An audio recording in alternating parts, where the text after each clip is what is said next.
Oke, Assalamualaikum warahmatullahi wabarakatuh. Kita masuk ke pertemuan kedua, analisis teks media. Kemudian mungkin lebih awal-awal di grup mungkin Bapak kirim dulu materinya di PDF-nya ya di pertemuan kedua ini. Bisa membantu.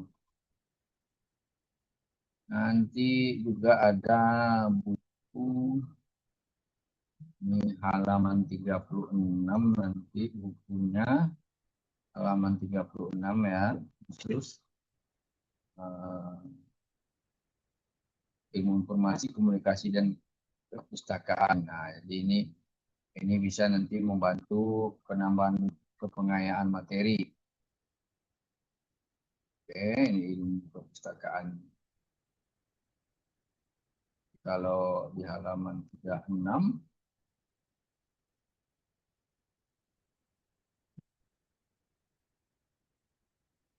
oke, kita masuk ke 3 perspektif dasar dalam mengkaji teks media.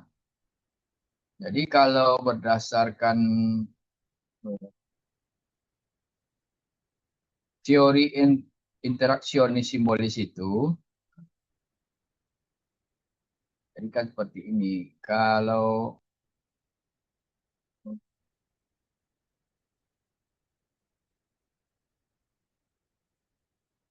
nama mata kuliah kita kan analisis teks media.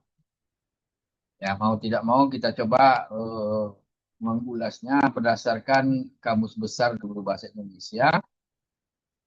Analisis itu kalau dalam Kamus Besar Bahasa Indonesia itu penyelidikan terhadap suatu peristiwa, karangan, perbuatan atau sebagainya untuk mengetahui keadaan yang sebenarnya.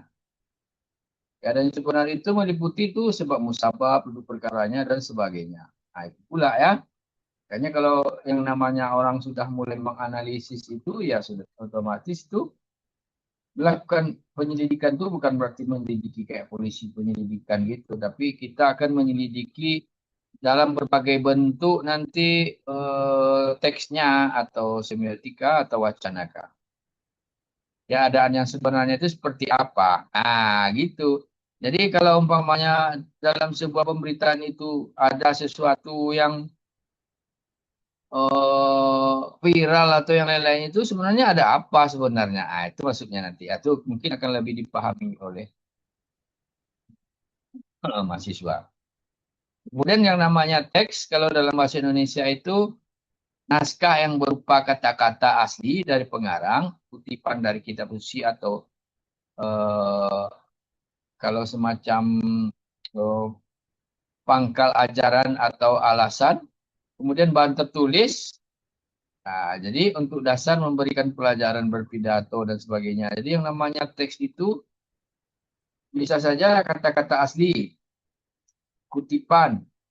Nah, itu teks, ini kutipan, ini kata-kata asli, atau bahan tertulis, baik pidato dan sebagainya. Jadi kalau pidato yang tertulis, nah itu namanya termasuk teks. Kalau pidato orang ngomong, berarti itu verbalnya ya orang ngomong kan. Jadi maksud di sini adalah teks yang itu tulisannya. Kalau media ya sama alat. Kalau kalau dalam komunikasi itu ya alat atau sarana komunikasi. Tentu saja koran, majalah, radio, televisi, film, poster, dan spanduk. Jadi jangan heran. Ada juga nanti kan kalau analisis ini biasanya lebih condong digunakan untuk melakukan penelitian atau untuk skripsi. Atau bagi yang sudah skripsi atau yang sudah mengajukan proposal, nah ini bisa nih, apa yang dianalisis, Pak? Nah, bisa saja nanti. Kan bisa saja sebuah koran, sebuah majalah, atau siaran radio, televisi, termasuk film. Bisa juga. Kita umpamanya suka, ada sebuah film yang kita suka, umpamanya, aduh saya mau buat skripsi saya tentang analisis film inilah ya. Nah, nanti bisa kita cari kalau sebuah film itu analisis yang cocoknya apa gitu. Nah, kalau ini kan kita pelajarannya analisis teks media. Jadi kita mengarah ke teks. Kalau di sini bisa juga kita kaitkan dengan analisis teks untuk dalam sebuah film, tapi yang dianalisis itu teks-teks yang ada dalam film itu. Nah, bukan filmnya secara keseluruhan.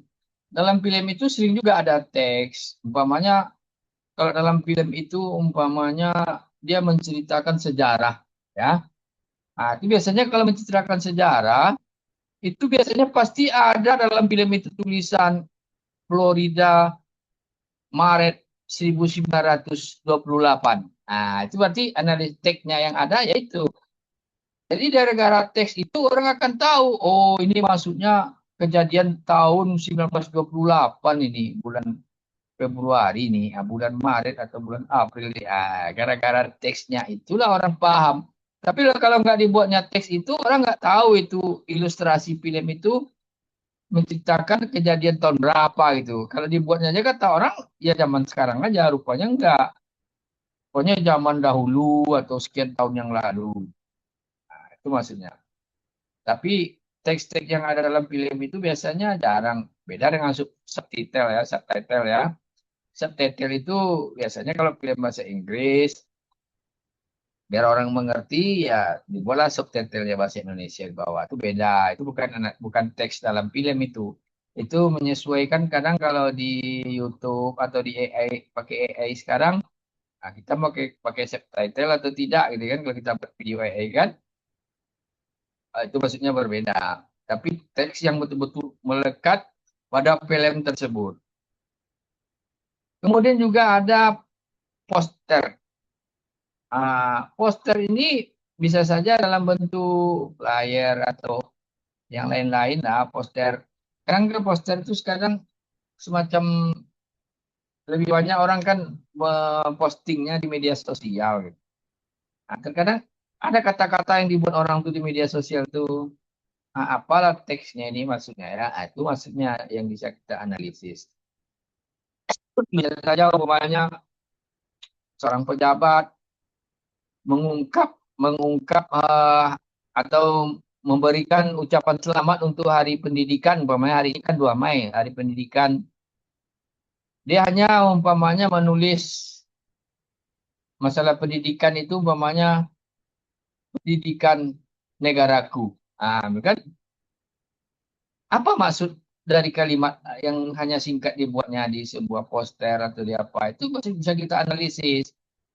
Mungkin bisa saja arahnya dia mencemaskan atau dia prihatin terhadap keadaan pendidikan kita ya. Kalau di poster kan cuma sedikit yang bisa dianalisis, nggak panjang kan.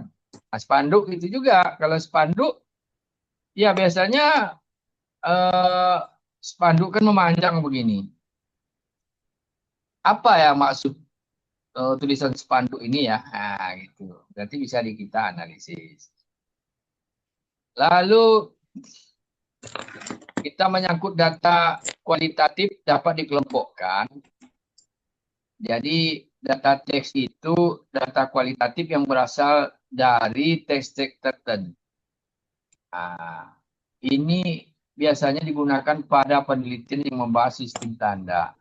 Dalam kajian komunikasi, segala macam tanda dalam teks yang di dalamnya terdapat simbol-simbol yang sengaja dipilih, di mana pemilihan penyusunannya dan penyampaiannya tidak bebas dari maksud tertentu karena itu akan memunculkan makna tertentu.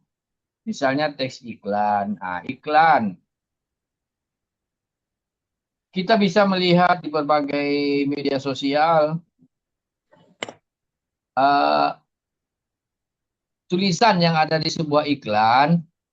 Itu terkadang dari tulisannya saja orang sudah mengerti, oh ini iklan ini.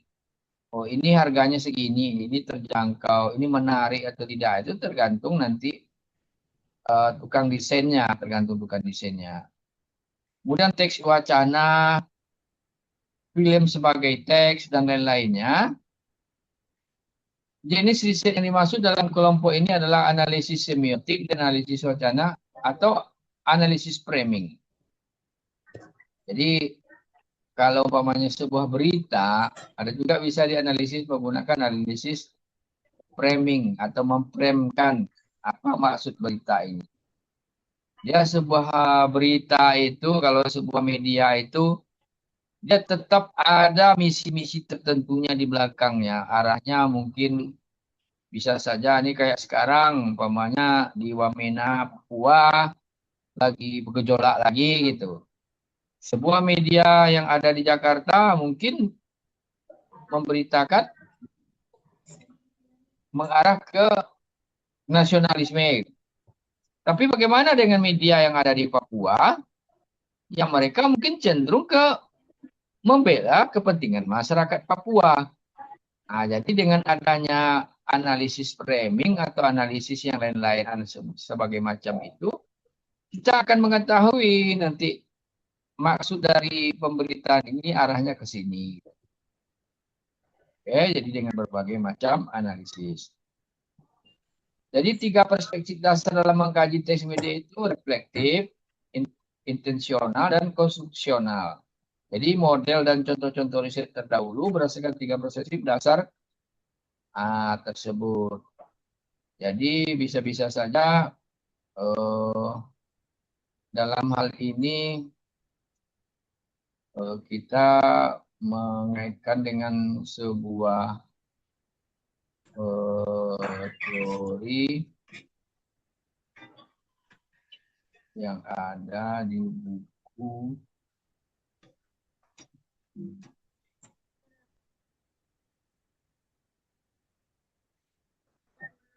ada link buku yang Bapak kirim di grup itu.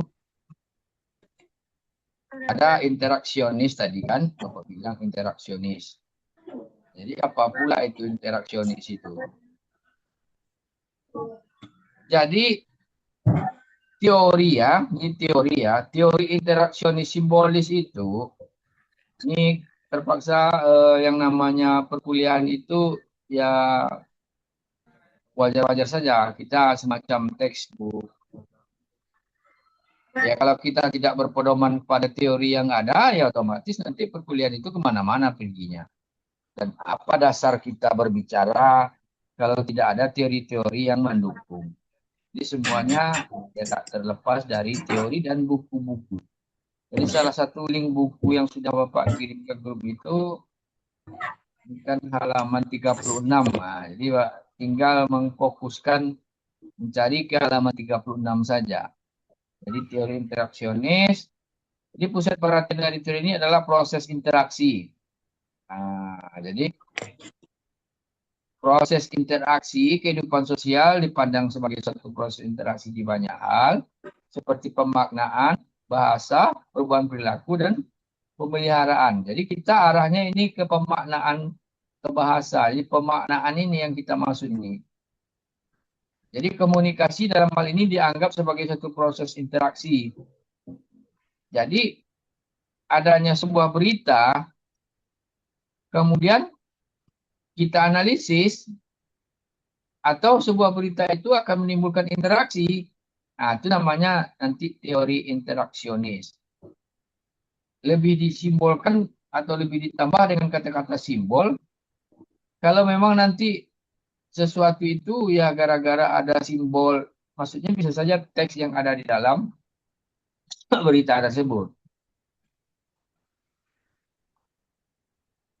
Jadi ilmuwan pengikut teori ini biasanya memandang komunikasi sebagai perekat masyarakat.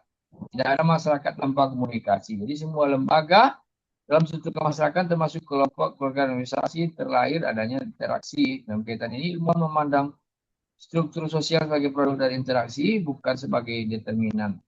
Struktur sosial asalnya terlahir dari komunikasi, namun pandangan kaum interaksionis lebih berpijak pada proses interaksi antar orang. Contoh keluarga dibentuk oleh peristiwa komunikasi yang merupakan bagian interaksi.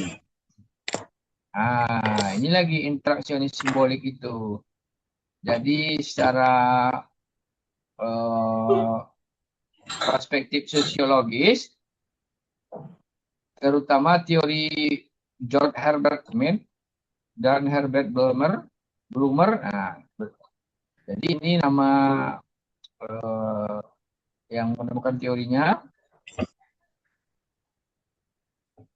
Meski pada awalnya teori sosiologis, namun menjadi penting dalam penelitian komunikasi. Ya memang ini arahnya ke sosiologis, tapi ini dalam komunikasi gara-gara teks media yang diterbitkan media massa itu bisa menimbulkan interaksi. Jadi makanya menjadi penelitian bagi yang penting menjadi penelitian komunikasi.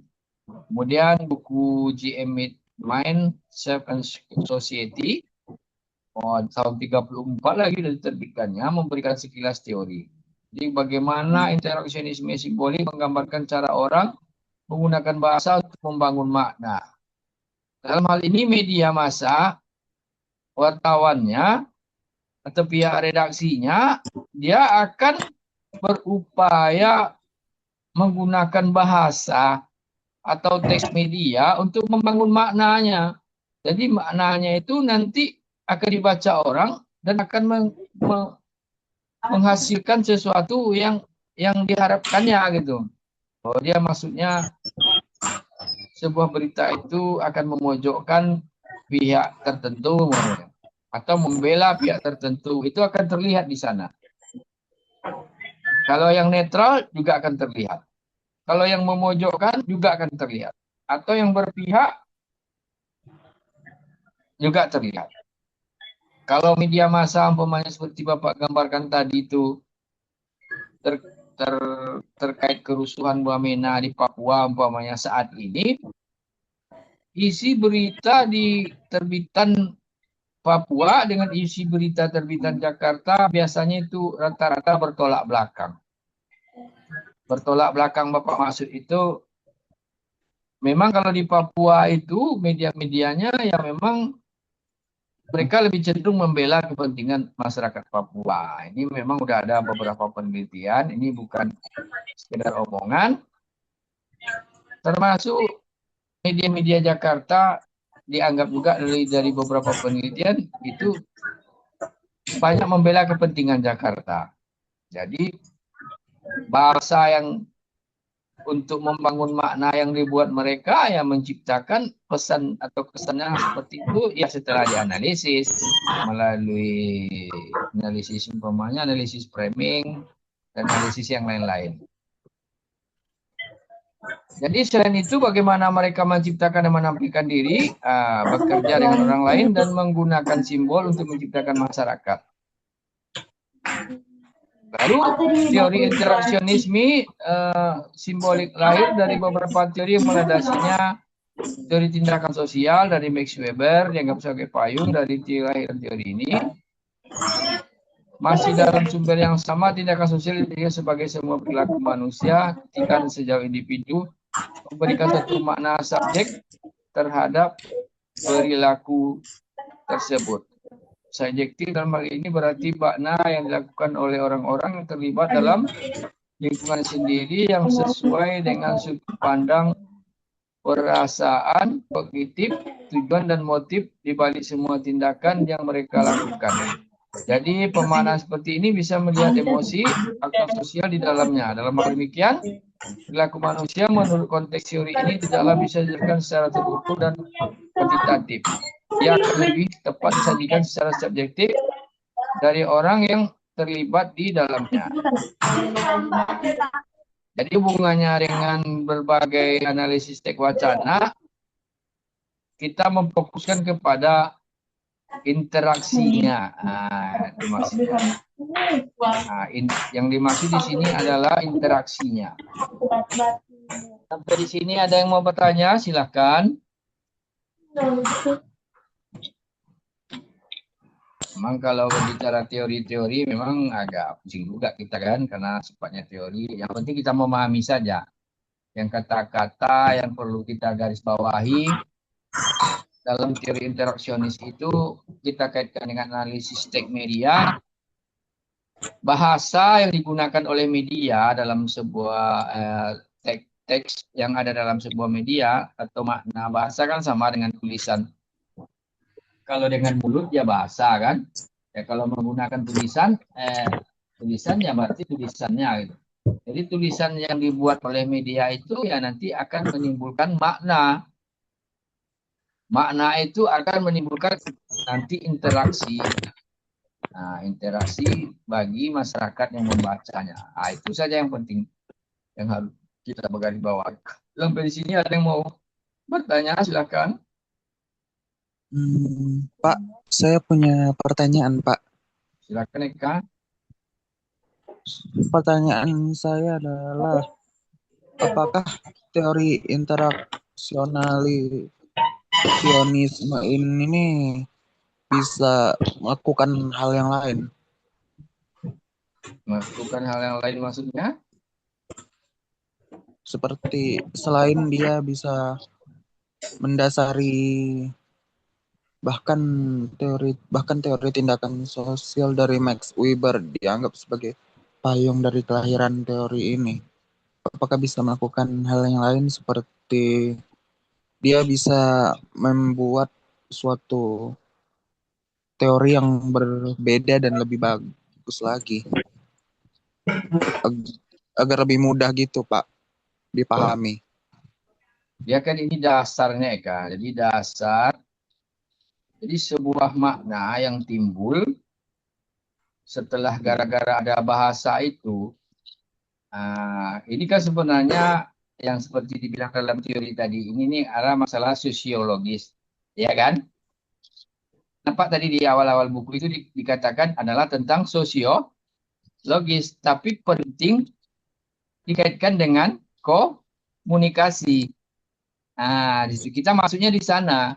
Jadi gara-gara sebuah berita bisa menimbulkan reaksi yang besar di masyarakat. Kalau hanya datar-datar saja itu ya biasa-biasa saja, Kak.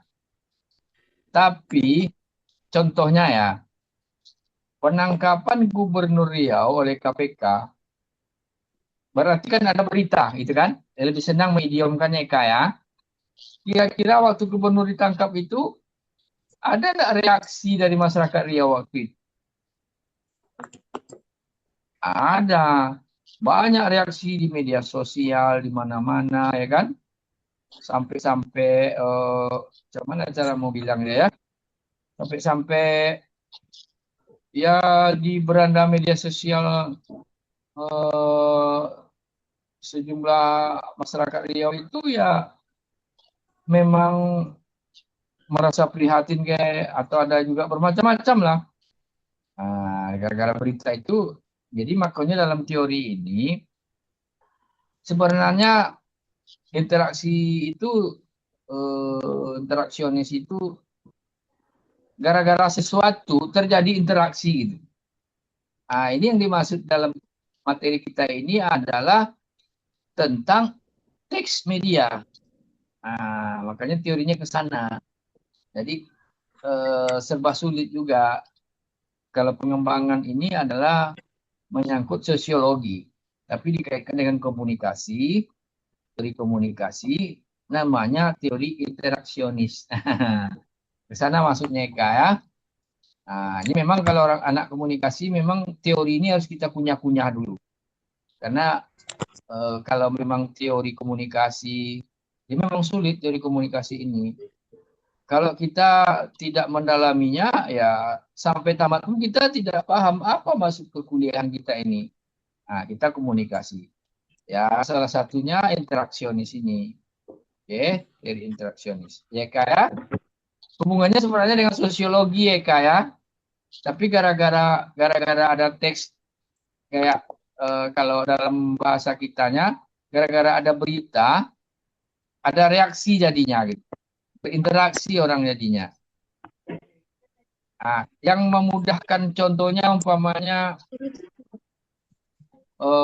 terjadi banjir, diberitakanlah pintu PLTA Kota Panjang di Kampar umpamanya dibuka, dibuatlah pengumuman, diliput oleh media, dan setelah itu eh, gara-gara berita itu orang yang di hilir Sungai Kampar itu langsung berkemas-kemas untuk menyelamatkan ternaknya gitu. Berarti gara-gara teks yang ada, kalau kita kan teks media ini, kalau anggap saja teks itu pengumuman dari PLTA dalam bentuk surat, beredar di media sosial masyarakat berantai-rantai sampai ke tingkat RT yang masyarakatnya berada di bawah aliran sungai. Otomatis orang akan berinteraksi di bawahnya. Interaksi yang paling pertama itu pasti orang akan merasa cemas.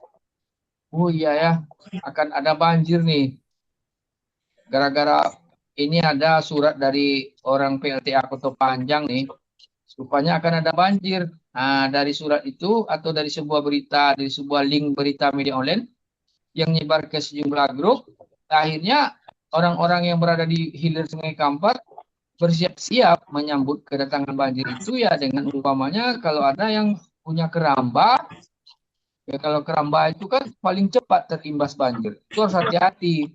Pemain harus mengencangkan ikatan kerambanya biar tak hanyut atau cepat tarik ke pinggir gitu kan atau menjaganya kalau tidak hanyut nanti tuh karena kalau dibiarkan air deras itu bisa hanyut semua keramba-keramba ikan tuh dibuatnya karena terjangan air sangat kuat. Nah itu Eka ya. Kira-kira paham Eka? Belum lagi? Paham, Pak. Silakan kalau ada yang mau tanyakan lagi nggak apa-apa. Hmm, tapi bisa saya tambahkan, Pak. Silakan, silakan. Nggak apa-apa, bagus tuh. Kenapa kenapa itu, Pak? Setiap kali adanya analisa dari suatu kalimat ke kalimat harus melibatkan poster juga. Bukan melibatkan poster Eka. Poster itu kalau kita kaitkan dengan pelajaran kita sekarang, analisis teks media, kalau sebuah poster itu ada teks, nah itu berarti bisa kita analisis. Bukan begitu maksudnya Eka, bukan melibatkan poster. Kalau seandainya ada poster ya Eka ya, bukan maksud melibatkan poster. Poster itu beginilah ya ceritanya ya. Eka lebih mana senang memahami sebuah poster yang bentuknya sederhana tapi tulisannya sedikit atau bentuknya rumit tulisannya banyak di sebuah poster itu. Poster yang atau mau pilkada atau mau pemilihan legislatif lah, kan bermacam poster dan yang lain-lain lah kan. Lebih mana yang senang kamu memahami apa maksud poster itu? Ya, yang Yang sederhana lebih atau yang sederhana. yang sederhana kan? Itulah yang terkadang tidak diketahui oleh tokoh-tokoh politik kita. Maksud Bapak, eh, kita bukan mengerdilkan orang-orang politik, tapi kalau perspektif kita sebagai orang komunikasi, Eka sudah bisa menjawab tadi, lebih senang memahami poster yang sederhana dengan tulisannya sedikit daripada poster yang rumit dengan tulisan banyak itu, ya kan? Dan sekarang ada lebih unik di Sumatera Barat sewaktu legislatif kemarin itu orang malah banyak memainkan poster AI. Jadi sebuah toko itu tidak lagi wajah aslinya, tapi dia desain-desain pakai avatar AI, dibuatnya poster besar-besar. Tapi terkadang orang tahu, oh ini Bapak Alex nih, oh ini Bapak si A nih, ini Bapak si B nih. Yang lebih populer kan yang awal-awal kan kayak Pak Prabowo itu kan main avatar tuh. Gemoy istilah gemoy itu kan viralnya semasa Pak Prabowo itu. Jadi itu menarik bagi masyarakat. Jadi secara kita orang komunikasi menganggap itu sebuah hal terobosan yang bagus yang membuat orang lebih mudah paham terhadap pesan yang disampaikan oleh politikus itu. Nah, mengapa tadi Bapak bilang orang politik terkadang tidak paham? Ya mereka memang hanya terkadang memikirkan politik ongkos begini. Tim ses diserahin duit, Buat baliho saya, buat poster saya, buat ini saya, flyer saya, buat ini saya, spanduk begini, ini duitnya. Cuma itu saja. Terkadang partai politik itu atau seorang caleg itu dia tidak melibatkan konsultan komunikasi. Jadi oleh yang tukang buat tadi, ya tahulah tukang buat. Dia pergi aja ke percetakan. Pak, tolong buatkan ini, Pak. Oke. Orang percetakan akan berkata, orang pergi ke tempat percetakan itu tahulah kalau dimakan pamannya ada opan komputer, kan? Pergi ke opan komputer. Ada apa, Pak? Ini mau buat baleho atau poster caleg Bapak ini, Pak. Orang percetakan itu, bukan percetakan ya, semacam desain-desainnya itu, dia akan bertanya, ada fotonya, Pak? Ada. Lalu kalimatnya apa, Pak? Terkadang diserahkan saja kepada orang percetakan itu. Yang bagus saja lah, Pak, kalimatnya. Karena orang percetakan ini kadang borongannya banyak, yang mau diketiknya banyak, dia hanya buat-buat terserah aja. Begini-gini. Terkadang kalau diserahkan kepada pihak yang diberi tanggung jawab oleh caleg tadi, dia kadang ada juga yang membuat tulisan, ini fotonya sini, Pak, ya. Ini nanti buat kalimat ini, pihak namanya sini ada juga. Tapi terkadang keahlian mereka, makna yang akan dikeluarkan oleh poster itu terkadang nanti tidak akan memberikan interaksi bagi orang yang melihatnya. Eka akan bisa saksikan berbagai poster atau yang lain-lain hanya biasa-biasa saja. Jadi kita pun lewat, kita tidak tertarik menengoknya.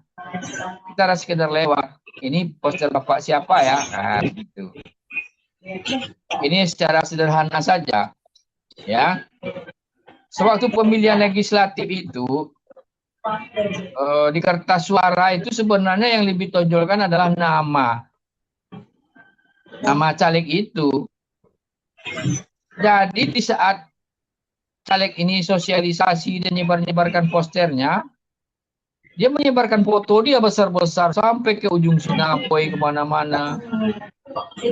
Pas dari di kertas suara nanti namanya yang dicari orang kan, di kertas suara itu kan kecil-kecil tuh, cuma nama yang bisa dibaca. Fotonya kecil nggak jelas.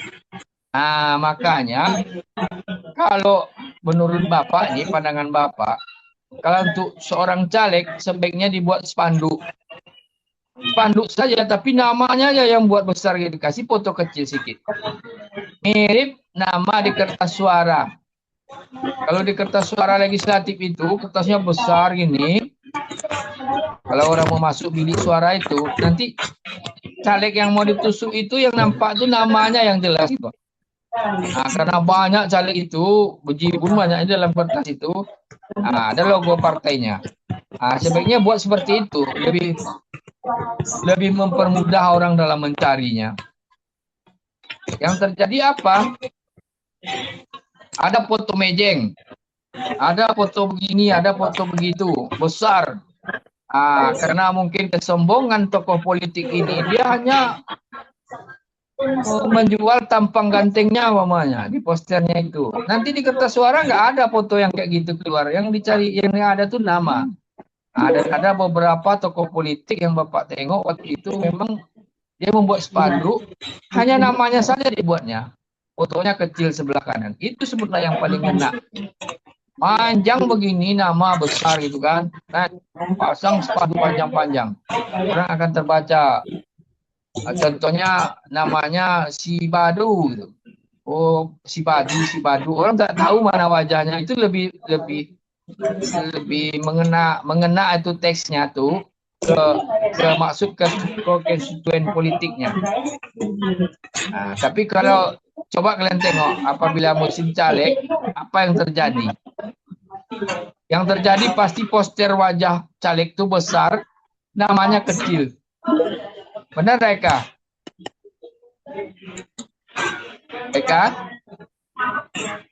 Iya Pak, mungkin memang benar. Yang terjadi itu posternya besar kan, namanya kecil. Nanti di surat suara yang terjadi itu adalah nama. Nama kadang ada foto, kadang tidak. Yang penting fotonya kecil. Jadi yang terbaik itu sebenarnya kalau kita orang komunikasi, kalau Eka umpamanya ada keluarga atau Eka nanti sebagai mencaleg nanti, apa sebenarnya teori yang terbaik yang akan menimbulkan interaksionis simbolis?